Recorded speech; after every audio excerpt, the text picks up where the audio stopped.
నమస్కారం. ప్రజా జీవితంలో అడుగుపెట్టి తన స్వార్థం చూసుకోకుండా ప్రజల కోసమే జీవించిన వ్యక్తులు చాలా కొంతమంది ఉంటారు. ఆ కొంతమందిలో ఒకరే గద్దర్ గారు. తెలంగాణ విప్లవకారుడిగా, గాయకుడిగా, రచయితగా తెలంగాణ రాష్ట్ర సాధనలో తన వంతు కృషి చేసి ప్రజల్లో తనకంటూ ఒక ప్రత్యేక గుర్తింపుని పొందారు గద్దర్ గారు. అలాంటి గద్దర్ గారికి నివాళులర్పిస్తూ ఆయన పోరాటాల్ని వివరిస్తూ ఒక స్పెషల్ సాంగ్ మన ముందుకు వచ్చింది. ఆ సాంగ్ క్రియేటర్ అయినటువంటి జీవి రావు గారు, రచయిత అయినటువంటి మౌనశ్రీ మల్లిక్ గారు, అలాగే మ్యూజిక్ డైరెక్టర్ అయినటువంటి యశోక్ కృష్ణ గారు మనతో పాటు ఉన్నారు. మరి వారితో మాట్లాడదాం, ఈ పాట వివరాల గురించి చర్చిద్దాం.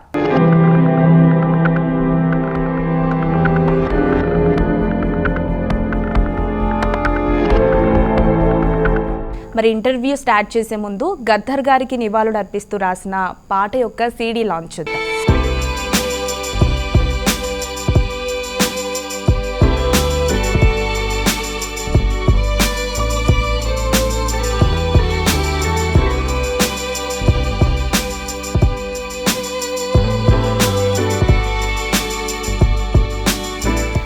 నమస్కారం సార్ అందరికీ. ఎట్లున్నారు అందరూ? సార్ ముందుగా మీతో మొదలు పెడదాం. అంటే మీ గురించి నేను విన్నాను. అంటే మనం చూస్తే ఇప్పుడున్న సమాజంలో ఓటు యొక్క ప్రాధాన్యత చాలా విలువైందనే చెప్పుకోవాలి. అంటే ఓటుకున్న ప్రాధాన్యత గురించి చాలా రకాల పాటలు మీరు తీసుకొచ్చారని కూడా విన్నాము, చాలా రకాల భాషల్లో కూడా తీసుకొచ్చారని విన్నాము. అంటే ఎట్లాంటి పాటలు తీసుకొచ్చారు? అసలు మీ ప్రయాణం గురించి తెలుసుకోవాలని నాకు. అంటే సోషల్ రెస్పాన్సిబిలిటీ గురించి కొంత వర్క్ చేస్తాము అన్నప్పుడు నేను పొలిటికల్ సైన్స్లో ఎంఏ చేసినాను. సో పొలిటికల్ ఫీల్డ్లో కొంత చైతన్యం తీసుకురావాలని ఒక ఉద్దేశంతో క్వాలిటీ ఆఫ్ ఓటింగ్ ఇండియాలో పెంచాలని కొన్ని సాంగ్స్ ఇంగ్లీష్ వర్స్ రూపకంగా నేనే రాసుకున్నాను. సో ఇది 18 to 35 ఏజ్ గ్రూప్ మధ్యలో వాళ్ళకు ఇది బాగుంటుంది అని అనుకున్నాము. ఎందుకంటే ఇండియాలో చూసినట్టయితే క్వాంటిటీ ఆఫ్ ఓటింగ్ బాగా జరుగుతుంది. అంటే అబౌట్ 67.5% దాకా జరుగుతుంది. అంటే ఇక్కడ వేరే స్టేట్లో రిజిస్ట్రేషన్ చేసుకుంటారు కాబట్టి అది that is consider as good. So quality of ఓటింగ్లే కొద్దిగా ఇబ్బంది ఉంది. ఆ ఇబ్బందులు ఏంటంటే కొంత కులం మీద, కొంత మతం మీద, కొంత డబ్బు ఇన్ఫ్లుయెన్స్తో ఓటు చేస్తున్నారు అనేది నాకు ఇబ్బందికరంగా ఉండేది. దాని మీద నేను కొన్ని పాటలు చేసడం జరిగింది.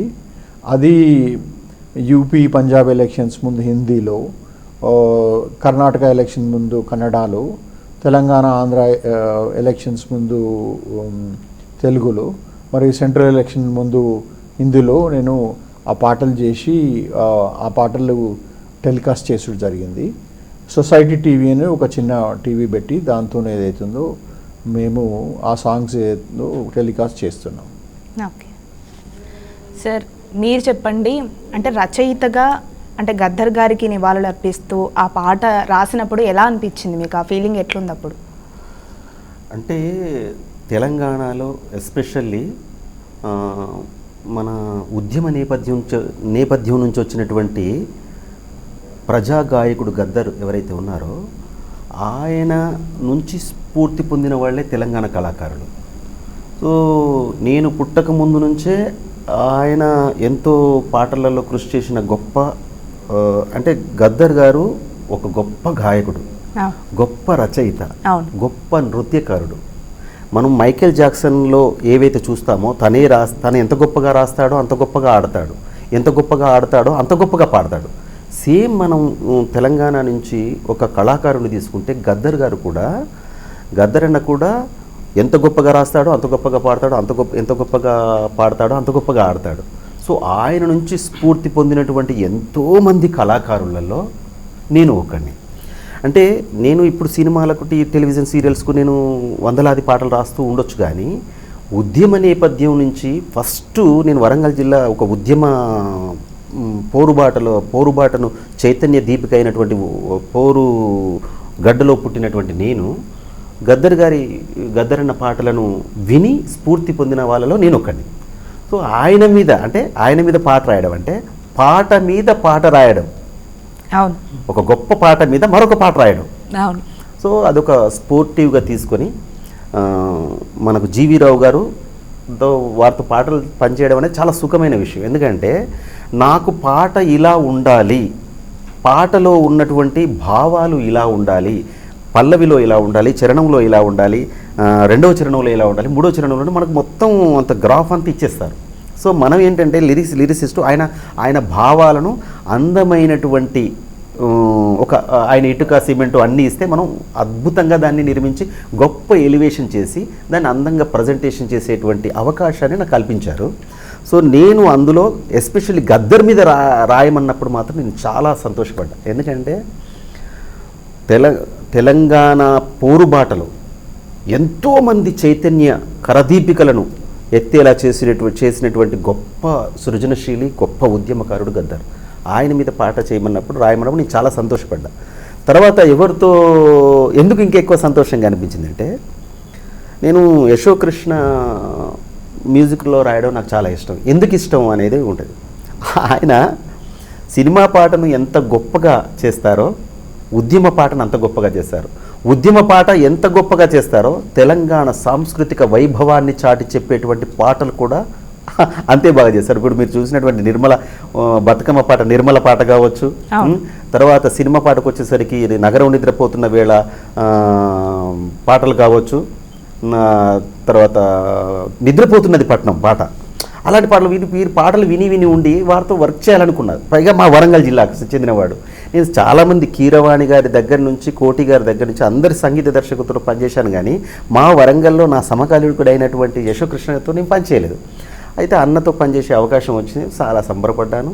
నేను చాలా సమర్థవంతంగా పనిచేశానని జీవీరావు సార్ నన్ను పలు సందర్భాల్లో కూడా నన్ను అభినందించారు.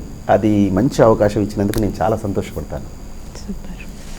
సార్ మీరు చెప్పండి, అంటే మ్యూజిక్ డైరెక్టర్గా చాలా పాటలు కంపోజ్ చేసి ఉంటారు, సినిమా పాటలు, చాలా రకాల పాటలు కంపోజ్ చేసి ఉంటారు. గద్దర్ గారి పాట కంపోజ్ చేయడం అనేది నిజంగా చాలా అదృష్టంగా భావించాలి. మీకు ఎట్లా అనిపించింది? ముందుగా ఎందుకంటే గద్దర్ అన్నకు నివాళులు అర్పించాలి. ఎందుకంటే గొప్ప విషయం ఏంటంటే నేను 2014లో ఒకటి ఉద్యమం ఉర్రూతలుగే టైంలో ఒక పాట చేశా.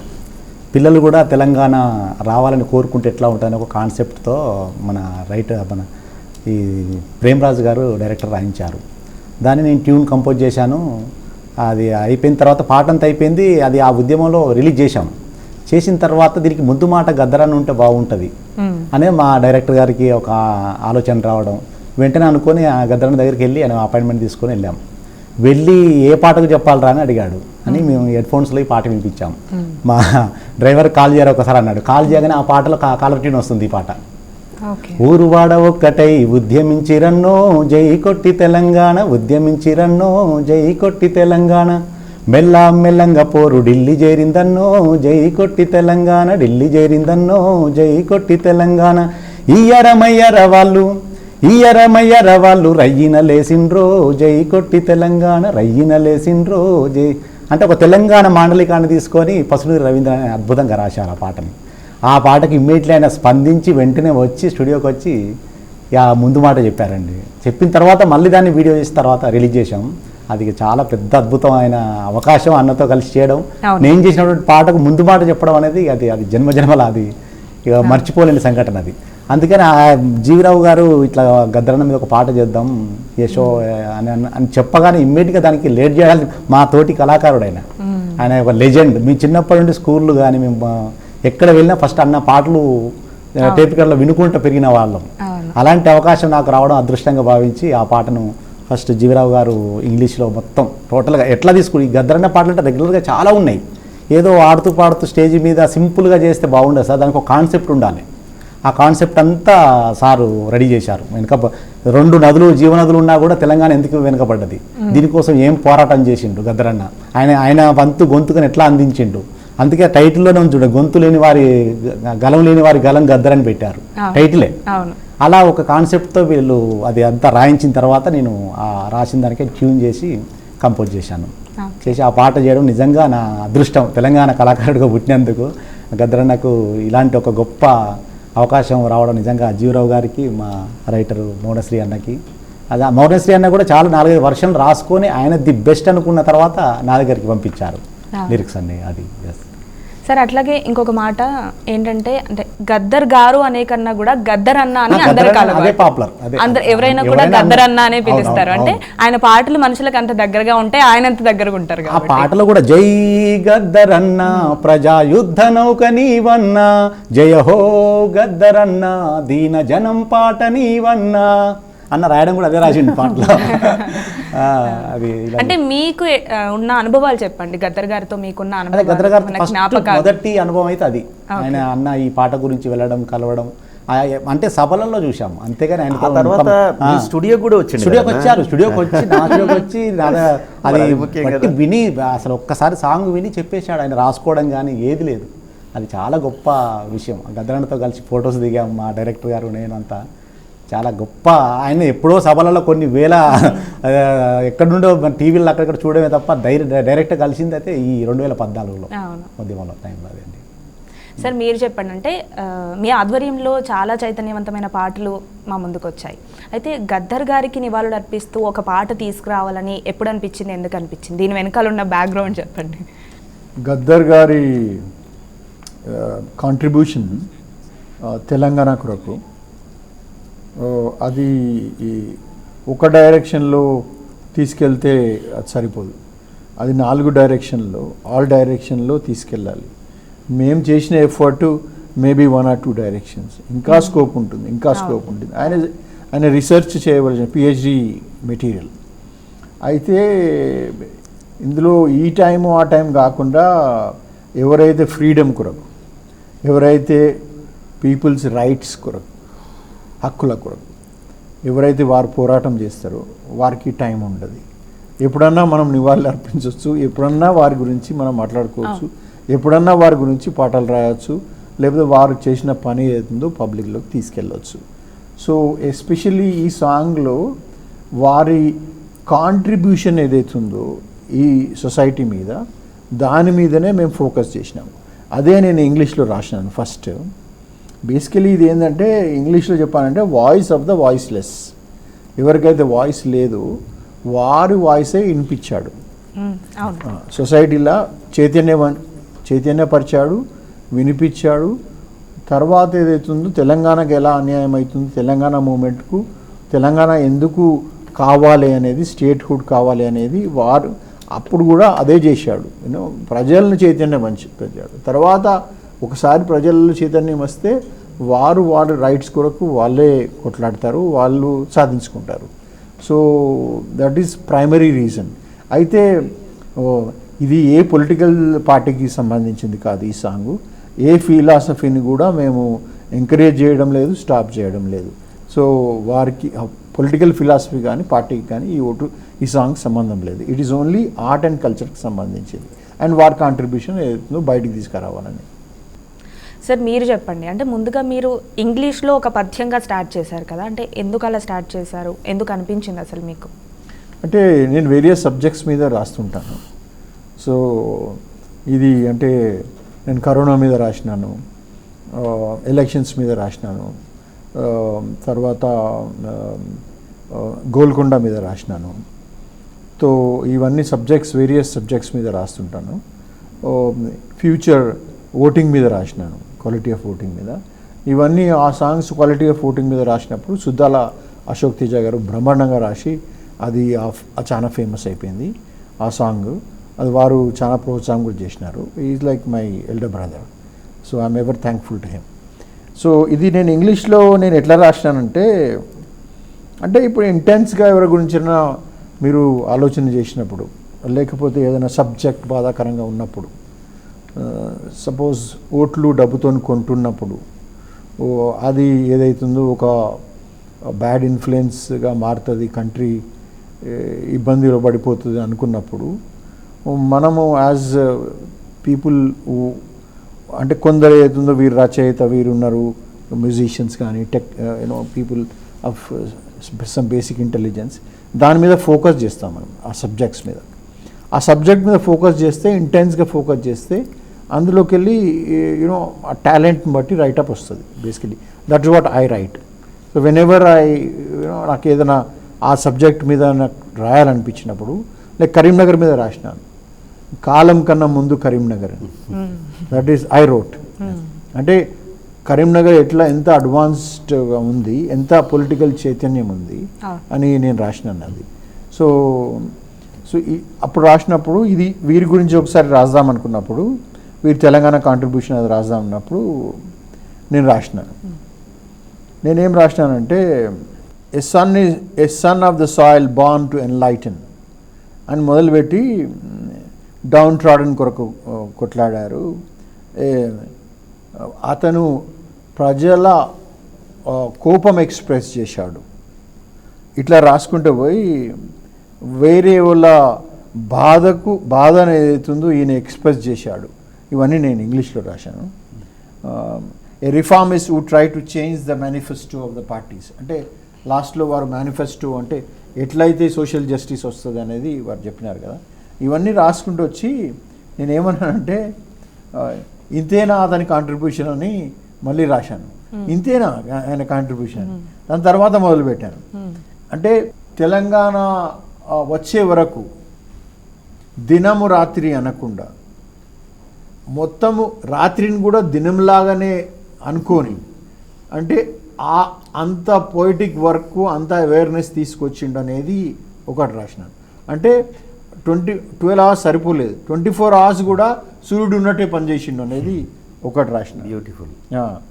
సో ఆయన అటైర్ ఏదైతే ఉందో డ్రెస్ ఉంది కదా, స్టేట్ వచ్చేదాకా తీయలేదని, తర్వాత పార్లమెంట్లో బిల్లులు పెట్టేదాకా ఏదైతుందో ఆయన గొంతు ఆపలేదని, ఇట్లా ఏదైతుందో మళ్ళా ఇవన్నీ కూడా నేను రాసుకొని వచ్చి ఇది ఒక పద్యంలాగా క్రియేట్ చేసినాను. దాని తర్వాత ఇది ఏదైతుందో మళ్ళీ యశోకును మోనస్ట్రీకి పంపినాను నేను. పంపితే ఇదండి అది మోనస్ట్రీ గారు చాలా బాగా దాన్ని డెవలప్ చేసి బ్యూటిఫుల్గా సాంగ్ వచ్చింది. Super sir. ఫైనల్గా అంటే గద్దర్ గారి పాటలు ఇంకా మన చెవులలో మారుమ్రోగుతున్నాయి. బండెనక బండి గట్టి అనే ఒక పాట, పొడుస్తున్న పొత్తు మీద అనే ఒక పాట, అంటే ఈ పాట కూడా అట్లా నిలిచిపోబోతుందా? డెఫినెట్గా అండి. ఈ పాట కూడా దాదాపు మేము చాలా అంటే ఎక్కడ క్వాలిటీ కూడా మేము పాట ఎప్పుడైనా నిలబడాలంటే దానికి అన్ని రకాలుగా ఉండాలి. అంటే దానికి ఆర్కెస్ట్రేషన్లో కానీ టెక్నికల్గా కానీ ఏదైనా సార్ మంచి సపోర్ట్ ఇచ్చారు. ఇక్కడ ఒక పాయింట్ చెప్పాలి. ఎట్లా సపోర్ట్ చేశారంటే యశో అన్నను, నాకు అది ఏం చేస్తావో యశో, నువ్వేం అడిగితే నేను అది ఇస్తా, నాకు పాట బాగా ఏదైనా అటెంప్ట్ చేసినప్పుడు ఎక్సలెంట్ ఉండాలి. సార్ ఏమంటారంటే ఇట్ ఈస్ నాట్ ఏ అంటే కమర్షియల్ ఐటమ్ కాదు కదా. ఇప్పుడు ఆయన సార్ జీవిరావు సార్ ఏమంటారంటే it is a item to be cherished in future. అంటే ఫ్యూచర్ అందరూ ఎంజాయ్ చేసేటట్టు ఉండాలి, ప్రజలకు బాగా చైతన్యం అతని గురించి బాగా చెప్పాలి. దానిలో ఇక కాంప్రమైజ్ ఏముంది, it has to be excellent. Even voting కూడా గద్దరన్ అవార్డ్స్ కూడా ఉపయోగపడే విధంగానే చేశాం పాట. ఇక్కడ కూడా ఇప్పుడు మీరు చూస్తూ ఉండండి, ఎక్కడ కూడా సార్ ఇప్పుడు మాకు చెప్పింది ఏంటంటే చివరికి మాకు చెప్పింది ఏంటంటే మనం ఏ పని చేయకపోయినా మనల్ని ఎవరు ఏమనరు, బట్ చేసే పని బెస్ట్గా ఉండాలి. ఎందుకంటే మనం హైలీ క్వాలిఫైడ్ పర్సన్స్, బాగా చదువుకున్నాము. మనం చేస్తే పెద్ద ఇప్పుడు సార్ చుట్టూ మొత్తం అంటే చెప్పకూడదు కానీ చాలా క్వాలిఫైడ్ పర్సన్స్ ఉంటారు, బాగా చదువుకున్న వాళ్ళు.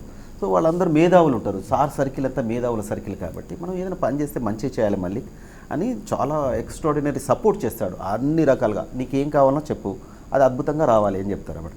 ఈ పాట కూడా ఎక్కడ గద్దర్ అవార్డ్స్ జరుగుతుంటాయో అక్కడ ఈ పాట తప్పకుండా మారుమ్రోగుతుంది. ఇంకోటి ఏంటంటే మనకు ఫస్ట్ మనం పని చేసినప్పుడు ఆ పని మనకు నచ్చాలి. మా ముగ్గురికి కూడా మేము సాటిస్ఫై అయిన తర్వాతనే ఈ పాట రిలీజ్ వరకు ముందు గంట సేపటికి ముందు కూడా ఎడిటర్ గారి దగ్గర కూర్చున్నారు చివరికి 4-5 ఫ్రేమ్స్ మార్చడానికి. అంటే ఉదయ్ కుంభం గారు కూడా బాగా సపోర్ట్ చేశారు. సార్ ఏంటంటే నవ్విస్తూ అంటే దీంట్లో అన్న తెలంగాణ కల్చర్ కూడా చూపించాం. బతుకమ్మ, బోనాలు, తెలంగాణ ఏది, ఇరానీ చాయ్, అన్ని టోటల్ కల్చర్ అంతా ఇందులో ఉంటుంది. అందులో ప్రతి ఫ్రేమ్ ప్రతి ఫోటో కూడా సార్ సజెషన్. అంటే పాట రూపకల్పనలో ఆయనకు మంచి నాలెడ్జ్ ఉంది. ఇక నాలెడ్జ్ ఉన్న వాళ్ళు ఇంకేం చేస్తే పర్ఫెక్షన్ వస్తుంది అంతే. అంటే కొద్దిగా ఎంటర్టైన్మెంట్ కావాలనేది. అంటే ఓన్లీ ఫొటోస్ పెడితే అంటే అందరికి నచ్చదు కదా. ప్లస్ లేడీస్ చూస్తారు, యంగ్స్టర్స్ చూస్తారు, సో అందరికి ఎంటర్టైనింగ్గా ఉండాలి కదా. సరే, ఇక మీరు చెప్పండి. అంటే ఇంత అద్భుతమైన పాటని మా ముందుకు తీసుకొచ్చారు, అంటే అందరూ కలిసి కట్టుగా తీసుకొచ్చారు. అంటే పాట రాస్తున్నప్పుడు మీకేమైనా గైడ్ లైన్స్ అనేవి ఉంటాయా? అంటే పల్లవి ఇలా రావాలి, చరణం ఇలా రాయాలి అని చెప్పి, అంటే మన జీవీ రావు సార్ దగ్గర నుంచి అట్లాంటి గైడ్ లైన్స్ ఏమన్నా ఉన్నాయా? తప్పకుండా ఈ పాట టోటల్ స్వరూపం ఏదైతే ఉందో, ఈ 3 చరణాల పాట ఏదైతే ఉందో, ఆ పాటలోని ప్రతి అక్షరంలో ప్రతి పాదంలో కూడా వారి యొక్క కంట్రిబ్యూషన్ ఉంది. ఇప్పుడు ఉదాహరణకు ఇంత గొప్ప పల్లవి రావడానికి కారణం ఏంటంటే, ఒక పల్లవిని ఎలా స్టార్ట్ చేద్దాం అని అనుకున్నారు ఆయన. అనుకొని పల్లవి ఇలా ఉండాలి అంటే, ఏదైనా ఒక నది, ఇప్పుడు ఇక్కడ తెలంగాణలో గోదావరి, కృష్ణ ప్రవహిస్తుంది. ఈ కృష్ణా గోదావరి లాంటి జీవనదులు ప్రవహించినప్పటికీ తెలంగాణ ఎందుకు వెనకబడి ఉంది అనే దాని మీద చాలా వేదన ఉంది జీవీరావు గారికి. అది ఇంగ్లీష్లో రాసుకున్నారు ఆ వేదనను. సో అలాంటిది మరి ఆ తీరంలోంచి అట్లా చూసుకో, ఒక నది పేరు అయితే ఖచ్చితంగా రావాలి, అక్కడ పాట స్టార్ట్ కావాలి. సో నాకు పాటకు ముందు ప్రీల్యూడ్స్ కూడా ఆలోచించాడు అనమాట. కంపోజింగ్కు ముందు ఏముండాలి, ఆ ప్రీల్యూడ్స్లో ఏం శబ్దాలు రావాలనేది కూడా ఆయన రాసుకున్నారు జీవీరావు గారు. అంటే పాటను మొత్తం ఆయన మైండ్ లోపల నిద్రలో పడుకొని కూడా ఊహించుకున్నారు. అప్పుడు నేనేం చేశానంటే, మంజీర తీరాన కంజీర నాదం మోగెరా, తుప్రానులో నా పాటల తుఫాను పుట్టెరా, ఆ పాటలతోటి ఎన్నో గొంతులు లేచెరా, ఆ లేచిన గొంతులు ఎన్నెన్నో మార్పులు తెచ్చెరా, గోదావరి కృష్ణమ్మ పారే తెలంగాణరా, అయినా దాహం తీరక గర్జనలే చేసేరా, జై గద్దరన్న ప్రజాయుద్ధ నౌక నీవన్నా, జయ హో గద్దరన్న జీన జనం పాట నీవన్నా అని ఈ పల్లవిని రూపొందించాల్సి వచ్చిందనమాట. సో ఈ పాటలో ఉన్న మరొక గొప్పతనం ఏంటంటే, ఆయన గద్దరన్న తెలంగాణకు కానీ ఈ సొసైటీకి కానీ తన జీవితాన్నే కంట్రిబ్యూషన్ చేశాడు. సాధారణంగా జీవితంలో కొంతమంది కొంత సమయాన్ని కేటాయిస్తారు, కానీ తన జీవితం యావత్తును కూడా, అంటే తను ఎంత వేదన చెందాడంటే, తుపాకీ తూటాలను కూడా గుండెల్లోపట వెన్నుల్లోపట దింపుకొని, అయినప్పటికీ ప్రభుత్వాలకు వెరవకుండా, దేనికి వెరవకుండా నమ్మిన సిద్ధాంతాలకు కట్టుబడి జీవించడం అనేది అసాధారణమైనటువంటి విషయం. సాధారణంగా ఎవరైనా భయపట్టించి ఫోన్ కాల్ చేసి భయపట్టిస్తేనే భయపడేటువంటి మానవ నైజం అది. కానీ తుపాకీ తూటాకు కూడా భయపడకుండా, అయినప్పటికీ తుపాకీ తూటాను కూడా వెన్నులో కడవరకు కూడా మోస్తూ భరిస్తూ తన గొంతును ఎప్పుడు కూడా పురివిప్పి నాట్యం చేసినటువంటి మహా గొప్ప సాంస్కృతిక యోధుడు ఆయన.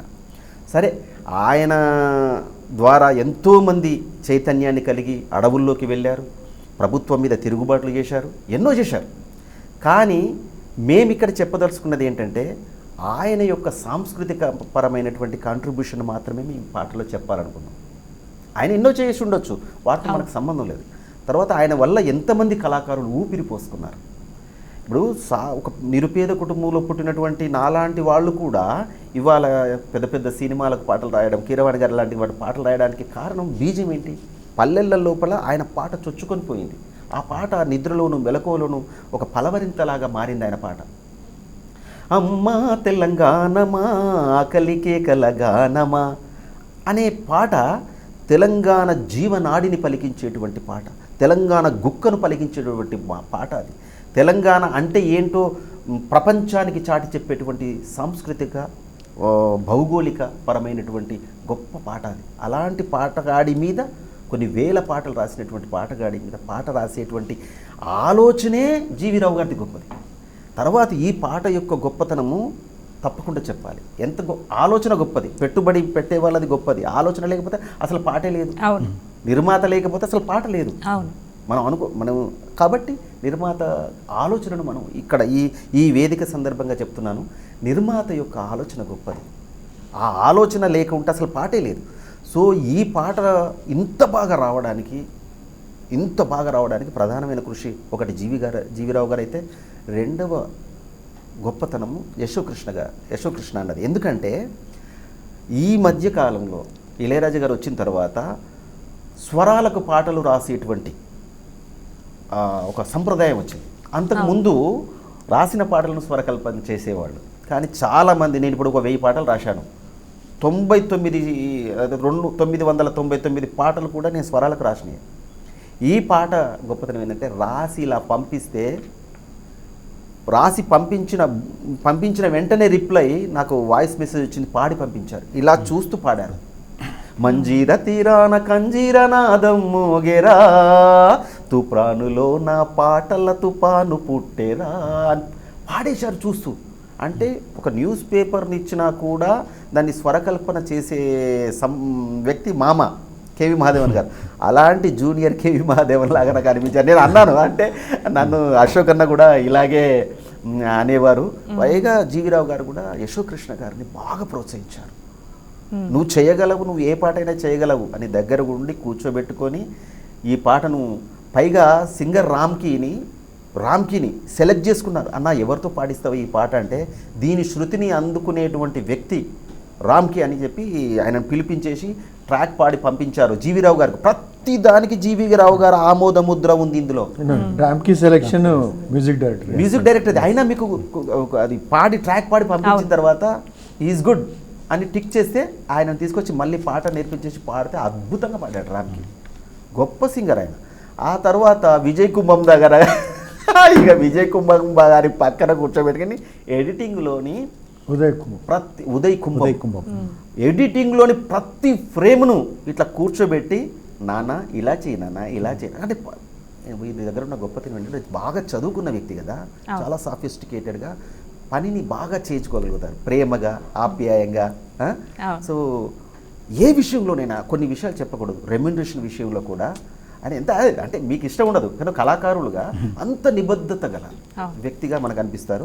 ఈ పాట ఇంత గొప్పగా రావడానికి ప్రధానమైనటువంటి కారణం మా Jeevi Rao sir. Thank you so much sir, thanks for the giving very great opportunity. ఆ మహానుభావుడి మీద పాటను రాసేటువంటి అవకాశం రావడం చాలా సంతోషం. సార్ అలా ఉన్నారు కాబట్టి అవుట్పుట్ కూడా అంత బాగా వచ్చింది, మీరు ఇంత హ్యాపీగా ఉన్నారు. సో సార్ మీరు చెప్పండి, అంటే యశోకృష్ణ గారి గురించి, మన మౌనశ్రీ మల్లిక్ గారి గురించి చెప్పండి, మీ ఒపీనియన్ చెప్పండి. అంటే మిమ్మల్ని ఇంతగా పొగుడుతున్నారు కదా, వాళ్ళకి మీరు ఇచ్చే కాంప్లిమెంట్స్ ఏంటి?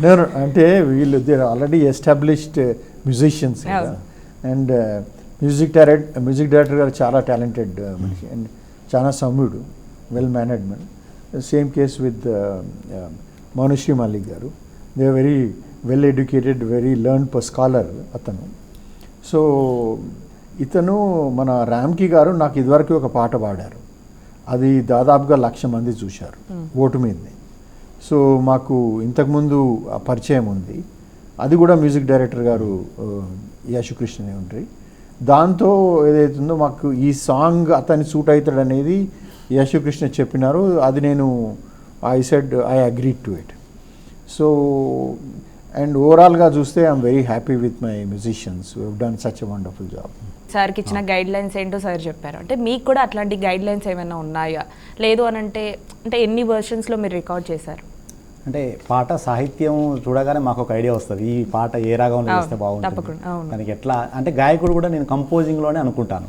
అంటే దీంట్లో స్కేల్స్ ఉంటాయి, ఒక బేస్ గొంతుకలు వేరే ఉంటాయి, మీడియం పాడేవాళ్ళు ఉంటారు, తారస్థాయి పాడేవాళ్ళు.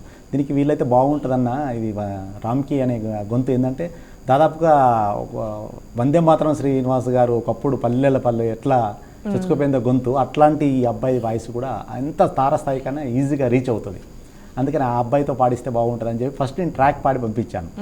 దీని తర్వాత ఒకవేళ మీరు అనుకున్న గాయకుడు రామ్కి అన్నారు కదా, ఆయనతో కూడా ఒక పల్లవి చరణం పాడి పంపిస్తే ఎట్లా ఉంటుందంటే జీవరావు గారికి పంపించాను, వెంటనే యాక్సెప్ట్ చేశారు సార్. ఎందుకంటే గద్దర్ అంటే ఒక ఫైర్, అక్కడ మన పద్ధతిగా మెలోడీగా పాడే గొంతులు కూడా ప్రజల్లోకి పోవు, ఓపెన్ వాయిస్లు కావాలి. అందుకని ఆయనతో పాడించడం, ఈ పాట సార్కు చాలా నచ్చింది. పాట దీన్ని కొంచెం గ్రాండ్గా రిలీజ్ చేయాలనే ఒక ఆలోచన రావడం, నేను మేడం గారికి కాల్ చేయడం, ఎన్టీవీ వాళ్ళు నాకు ఈ అవకాశం ఇవ్వడం అసలు చాలా గొప్ప విషయం. ఒక గద్దరన్న మీద పాట అనగానే వెంటనే ఇంకా దాని గురించి ఆలోచించాల్సిన అవసరం లేదు, మీరు వచ్చి చేసుకోండి అని నాకు అవకాశం ఇవ్వడం నిజంగా రమాదేవి గారికి నేను ఎప్పుడు రుణపడి ఉంటాను. మీరు రావడం కూడా మాకు చాలా ఆనందంగా ఉంది సార్ నిజంగా. సార్ మీరు చెప్పండి, అంటే గద్దర్ గారు ఒక విప్లవ కవిగా, గాయకుడిగా ఒగ్గు కథలతో, ఎల్లమ్మ కథలతో, బుర్ర కథలతో ప్రజల్లోకి వచ్చారు. అంటే గద్దర్ గారికి ఇది సరైన నివాళి, అంటే ఈ పాట రూపకంగా ఇచ్చే నివాళి సరైంది అని చెప్పి అనుకుంటున్నారు?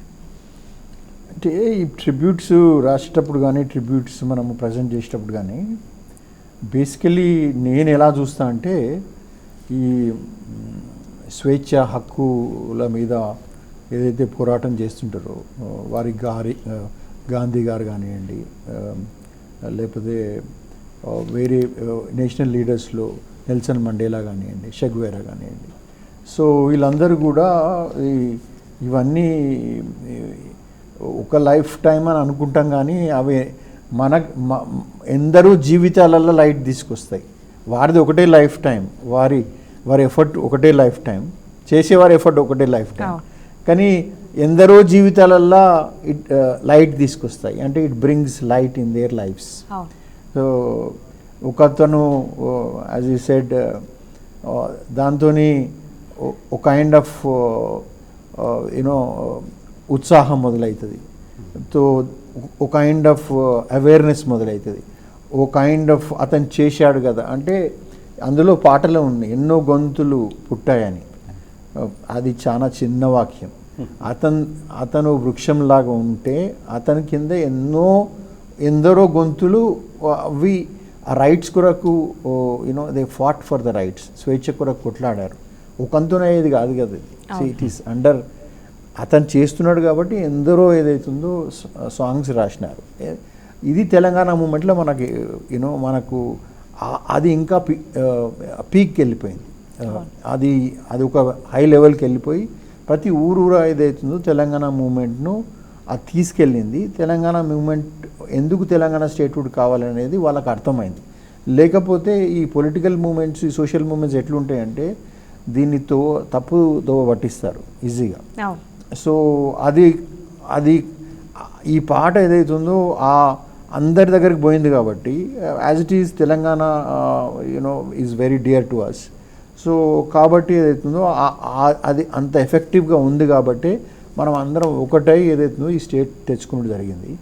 సో ఆయన కాంట్రిబ్యూషన్ నేను చెప్పినాను కదా, ఎవరి కాంట్రిబ్యూషన్ కూడా వాళ్ళకు ఒకటే లైఫ్ టైం, బట్ వీళ్ళకి ఎందరో లైఫ్లల్లో చైతన్యం వస్తుంది. బేసికలీ చైతన్యం వచ్చిందంటే ధైర్యం వస్తుంది, ధైర్యం వచ్చిందంటే రాత వస్తుంది, రాత వచ్చిందంటే పాట వస్తుంది,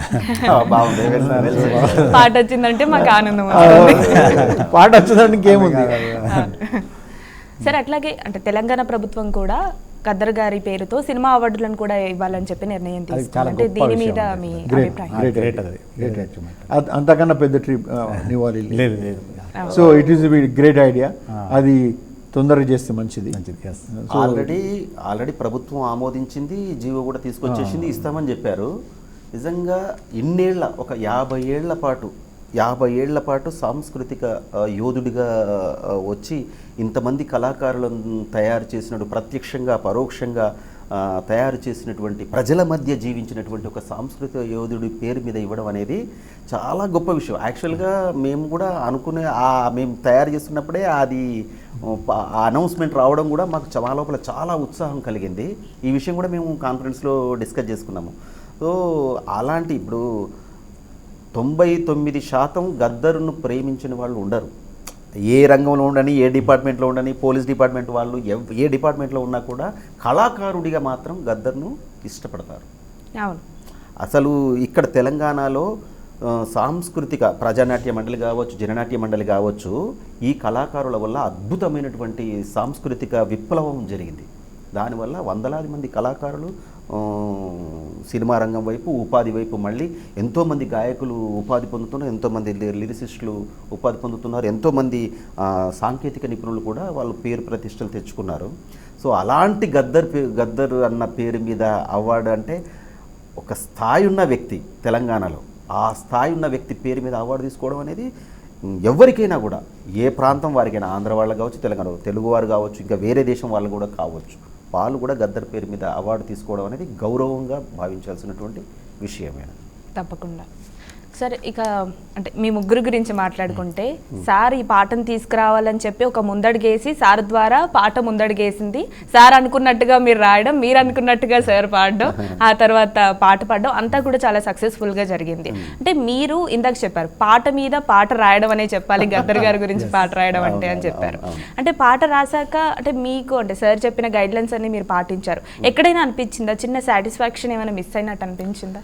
లేదు, మేము ఈ పాటను రూపకల్పన చేయడానికి ఏమేమి అంశాలు రావాలి అంటే ఆయన ఏం చేశాడు, ఆయన దీనజనం కోసం పాటుపడి పాటలు రాశాడు, పేదల కోసము అణగారిన వర్గాల కోసం రాశాడు. ఆయన ఏం చేశాడు అనేది ఈ పాటలో చెప్పాము మేము.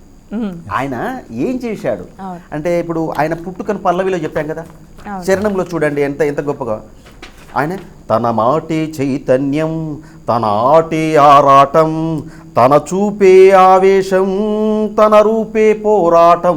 నేను ఇక్కడ తన చూపే ఏదో రాసిన, నేను ఏదో రాస్తే కాదు ఆయన చూపు ఆవేశం అని అక్కడ ఒక అందమైనటువంటి పదాన్ని తీసుకొచ్చి అక్కడ పెట్టారు సార్ మన జీవిరావు గారు. అనగారిన వర్గాలకు దుర్గమై నిలిచాడురా, అరాచకపు గుంపులపై ఆగ్రహంగా ఉరిమాడురా. ఇట్లా ఆయన గురించి చెప్తూ సాటి మనిషి దుఃఖాన్ని ఆపాలని అన్నాడురా, జనపదమే తన పదమని నినదించిన దినకరుడురా అని మనం చెప్పాల్సి ఉంటే ఆయన పోరాట నేపథ్యాన్ని, ఆయన జీవిత నేపథ్యాన్ని, ఆయన వ్యక్తిత్వాన్ని, ఆయన దృక్పథము, సాంస్కృతిక వైభవము, ఆయన ప్రజల కోసం పాటుపడినటువంటి ప్రతిదీ వస్తుంది అందులో, ప్రతి పాయింట్ వస్తుంది. ఎందుకంటే ఆయన స్వరూపం ప్రతి అక్షరంలో ఉండాలన్నది. ఇప్పుడు ఆయన ఎలా నడుస్తాడు సార్ చెప్పారు, ఆయన నడక ఎలా ఉంటుంది, ఆయన దర్పం ఎలా ఉంటుంది. తన నడకి ఒక సైన్యం, అతను ఒకడే నడుస్తుంటాడు కానీ ఎప్పుడు చూసినా ఆయన వెనకాల కొంత 100 మంది సైన్యంగా ఉంటాడు. తన నడతే ఆదర్శం. నిజంగా నమ్మిన సిద్ధాంతానికి కట్టుబడి జీవితాంతం బతికినటువంటి వ్యక్తి. ఎవరు బ్రతుకుతారు అట్లా? అసలు ప్రాణం అంటే భయం లేనివాడు ఎవరికైనా ప్రాణభయం ఉంటుంది. కానీ గుండెల్లో తూటాన్ని నింపుకొని కూడా అలా వెళ్ళాడు. తన ఘనతే శిఖరాగ్రం, కొలవలేని కీర్తి అని చెప్పాడు. అందులో ఇంగ్లీష్లో ఉంటుంది, కొలవలేని కీర్తి అని ఇంగ్లీష్లో రాశాడు, శిఖరాగ్రం అని రాశాను నేను. తన చరితే ఉద్గ్రంథం, ఎంత చదివినా ఒడవని ముచ్చటది. అలాంటి గొప్ప వ్యక్తి గురించి స్వార్థ రాజకీయాలను నిప్పులతో కడిగిండు. ఎంత పెద్ద స్థాయిలో ఉన్న ముఖ్యమంత్రి కావచ్చు, ఎవరు కావచ్చు, ప్రధానమంత్రి కావచ్చు, విమర్శించాడు. తప్పు చేస్తే విమర్శించాడు. శ్రమదోపిడి పీడనలు అరికట్టిన యోధుడు. తెలంగాణ సాధనలో తొలిపొద్దై పొడిచాడు. రాజ్యాంగం తల రాతను మార్చునని చెప్పాడు. ఇంతకంటే ఎవరు చెప్పారు? అసలు కులాలు మతాలతో కుమ్ములాటలు జరుగుతున్నటువంటి ఈ నేపథ్యంలో అందరం కూడా మనం మత గ్రంథాలను చదవడం తప్పు కాదు. మన ఎవరి మతాన్ని మన హిందువులు మన హిందూ మతాన్ని ఆచరిస్తాం, క్రైస్తవుడు. కానీ వాటితో పాటు రాజ్యాంగాన్ని చదవాలి. రాజ్యాంగం ఈ నవంబరు నెలలో మనం ఈ నవంబర్ 26న రాజ్యాంగం ఆమోదించినటువంటి రోజున ఆయన అంటే ఆ నెలలో మనం ఈ పాటను ఆయనకు చేసి అంకితం ఇవ్వడం మాత్రం మేమందరం చాలా గర్వపడేటువంటి విషయం. రాజ్యాంగం తలరాతలు మార్చునని చెప్పినటువంటి అనేకమైనటువంటి గొప్ప అగ్రేసర పోరాట యోధుల్లో గద్దరన్న అగ్రగణ్యుడు. సో ఆయనకు నవంబర్ నెలలో ఈ పాట రిలీజ్ కావడం అనేది మేము చాలా సంతోషపడుతున్నాం. మీ అందరికీ ధన్యవాదాలు సార్. నిజంగా మరొక మంచి పాటను మా అందరి ముందుకు తీసుకొచ్చారు. ఎన్నో పాటలు గద్దర్ గారివి మన చెవులలో ఇప్పటికీ మారుమ్రోగుతూ ఉన్నాయి. అట్లాంటి మరొక మంచి పాటను తీసుకొచ్చారు. ఈ పాట ఎప్పటికీ కూడా అందరి మనసులో నిలిచిపోవాలని చెప్పి కోరుకుంటున్నాను. అట్లాగే మీరందరూ కూడా ఇంకా మంచి పాటలు మా ముందుకు తీసుకురావాలని కోరుకుంటున్నాను. ధన్యవాదాలు. Thank you so much. మరి చూసారు కదా, ఇది ఇవాల్టి స్పెషల్ ప్రోగ్రామ్. మరొక ఇంట్రెస్టింగ్ ఎపిసోడ్తో మళ్ళీ కలుద్దాం. అంతవరకు సెలవు. నమస్కారం.